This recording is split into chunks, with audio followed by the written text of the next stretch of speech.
Hello everyone and welcome back to the channel. So guys, social security isn't just a line on your paycheck stub. It's the program that keeps over 70 million Americans, retirees, survivors and people with disabilities above the water. And right now, lawmakers are raising alarm over changes that they say could weaken it from the inside and out. So, guys, this week a new bill hit Congress that's mean to block privatization, stop staffing cuts, and keep your benefits accessible. It's called the Hands Off Our Social Security Act.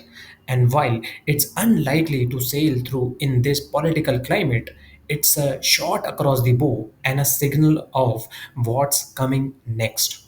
So, guys, let's break down in this video what's exactly happening. For this, let's have some background.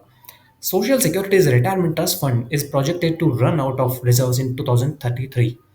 At that point, payroll taxes would still cover most benefits, roughly three quarters, but not the full amount promised. That's the automatic cut scenario experts warn about. It's not about the bankruptcy, but it's still a pay cut for tens of millions. And on top of that, the Social Security Administration has been shrinking staff, closing or consolidating offices, and pushing more services online. Supporters call it as modernization. Critics call it as a death by thousand cuts, especially for seniors in rural areas or those who aren't tech savvy. So, guys, what just happened? Representative Melanie Stansbury of New Mexico, along with these several Democratic colleagues, introduced the Hands of Our Social Security Act. The bill would require Congress to sign off on any major staffing reductions or field office closures. It would block privatization of core social security services unless Congress votes for it.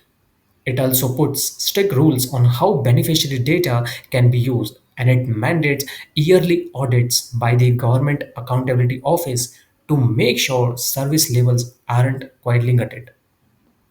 Why now? Because there are two reasons. One, that 2033 depletion date is getting closer.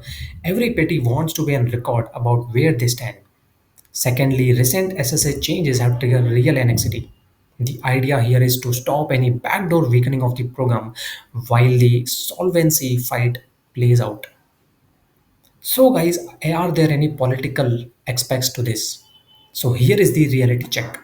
Republicans control Congress, so a bill written by Democrats to limit privatization and force congressional approval for management decisions is a tough sell. It might get hearings, it might generate the headlines, but without the bipartisan buy in, it won't become a law. And still, it's a part of longer chess game over how social security will look in a decade and whether it's a run as a public benefit with full service access or streamlined into a learner, more digital, possibly more privatized system. So, guys, what could happen next? From here, expect this bill to become a talking point in oversight hearings. Democrats will spotlight how wait times, office access, and the risk of benefit delays. Republicans will argue for efficiency, fraud prevention, and more online tools. Meanwhile, the real solvency negotiations, the one that decide whether benefits get cut in 2033, will continue behind closed doors.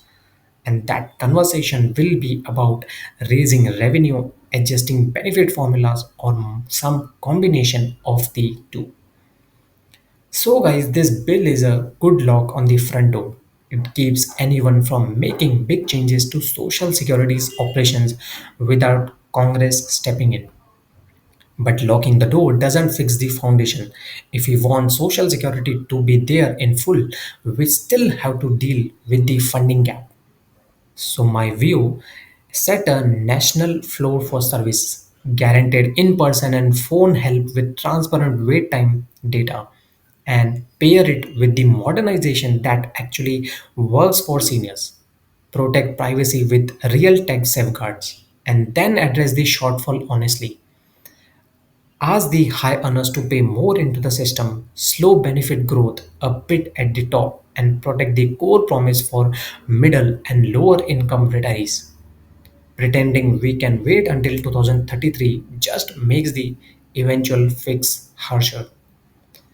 So, guys, here is the bottom line. The hands of our Social Security Act won't fix the funding problem, but it would keep the program from being chipped away in the meantime. Whether it passes or not, the real fight over Social Security future is already underway and the clock is ticking. If you have paid into the system, this is your money, your benefit, and your voice. So the next 8 years will decide how much of you can actually get. So, guys, if you like this breakdown, kindly give it a thumbs up and let me know your thoughts in the comments. What do you think about this act, and what could happen if this gets passed? And thank you so much for watching, and I will see you guys in the next video.